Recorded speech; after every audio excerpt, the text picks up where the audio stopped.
there, Padawans. I'm Julian, and welcome to another episode of All In, where we take deep dives into some of your favorite video games. And I think I've finally done it. I have picked a topic that's just too big. It's so galactically huge that I don't think I can call this an episode of All In, maybe 1/10 in, or at best 1/6 in. Today, I'm going to talk about the history of Star Wars games, and I have a bad feeling about this. Partly because the Star Wars fandom is so famously passionate that it's practically guaranteed I'll get some minor detail wrong and be called a scruffy-looking nerd herder. You scruffy-looking nerf herder! But what really worries me is there's just so much to talk about. There have been over 140 Star Wars games over the decades, and they cover just about every possible genre, taking on almost every expression of what a video game can be. There are first-person shooters, third-person shooters, rail shooters, shoot-'em-ups, racing games, space dogfighting sims, platformers, fighting games, action-adventure games, real-time strategy games, role-playing games, virtual tabletop games, educational games, VR games, heck, even a dancing game for the Kinect. They have been on handhelds, on consoles, in arcades, on PC and Mac, on iOS, and of course, Android. These aren't the droids you're looking for. No, those aren't the droids I'm looking for. Now, I can't possibly cover all of them, even if I made the jump to hyperspace. So, like Anakin at a daycare, I'm gonna have to cut things short. But where to even begin? Well, where all things Star Wars begin, a long time ago. The very first Star Wars game, Star Wars: The Empire Strikes Back, launched in 1982 for the Atari 2600. The scrolling shooter was pretty straightforward. Players piloted a snowspeeder on the planet Hoth and tried to hold off an endless stream of AT-AT walkers. Lose 5 snowspeeders or let the AT-ATs reach Echo Base, and it's game over. Some reviewers praised it for its sound and graphics, and how could they not? I mean, just look at it. But it wasn't met with universal acclaim. Sci-fi writer Harlan Ellison called it the latest icon of the imbecile industry, and lambasted it for being unwinnable.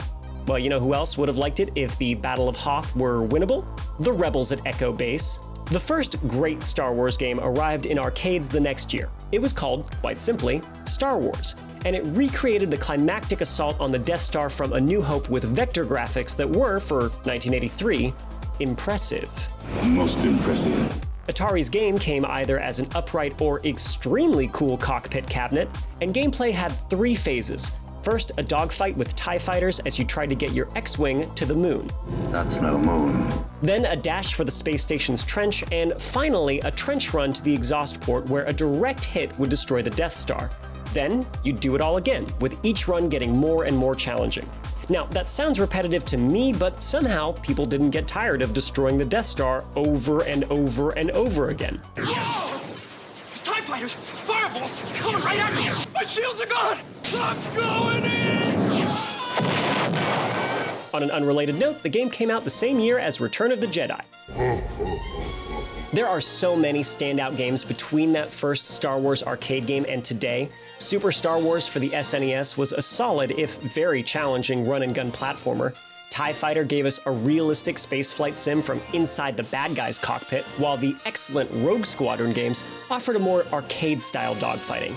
2005's Battlefront 2 put us in the thick of massive, frenzied multiplayer battles and let us cut down our foes with iconic heroes. The Force Unleashed gave us a taste of what it would be like to wield the Force with unlimited power. 2019's Jedi Fallen Order shocked everyone when Respawn Entertainment, a developer that had only made first-person shooters like Titanfall and Apex Legends, nailed just about every aspect, from the lightsaber combat to the excellent cast of original characters. But among the many strong entries, there is a chosen one.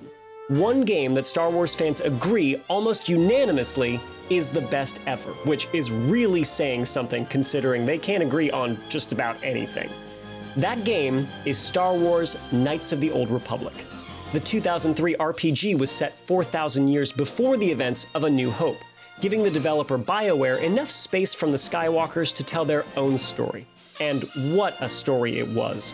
While there's plenty else to praise about it, like the authentic feel of the worlds and the depth of the turn-based combat, the journey this game takes players on is second to none.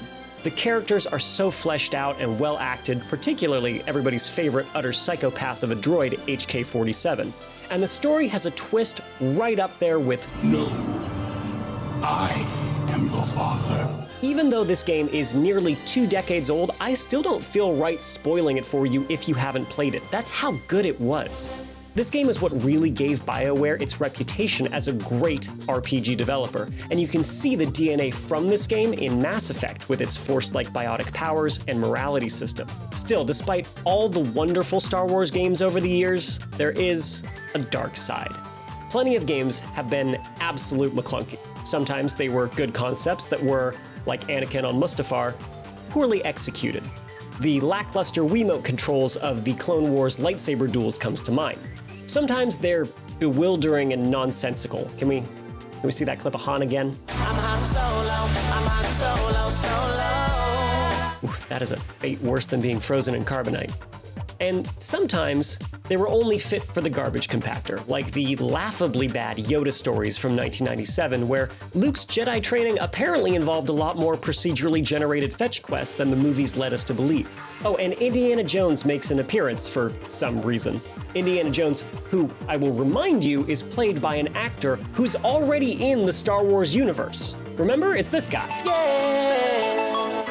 Star Wars has a video game history as rich as its cinematic one, with many of the same triumphs and tumults. Because of those 140-plus games, we've been able to lock lightsabers with the galaxy's greatest villains, blast TIE fighters out of the sky, and choose for ourselves to walk the path of the Jedi, or give in to the dark side. Today, Star Wars is as popular as ever, with shows like The Mandalorian showing that there is so much of this gigantic universe still waiting to be explored. In all likelihood, there will be new Star Wars games for decades to come, and as long as they keep coming out, I'll keep playing them. I mean it, I'll come back as a Force Ghost to play Knights of the Old Republic 3 if I have to. Thanks for watching, I'm Julian. Let me know if I missed any of your favorite Star Wars games over on Twitter and Twitch. I'm at HUGUET, and there you can always find me if you want more. More! Okay, there's a new trilogy joke, I got one in there. May the Force be with you always.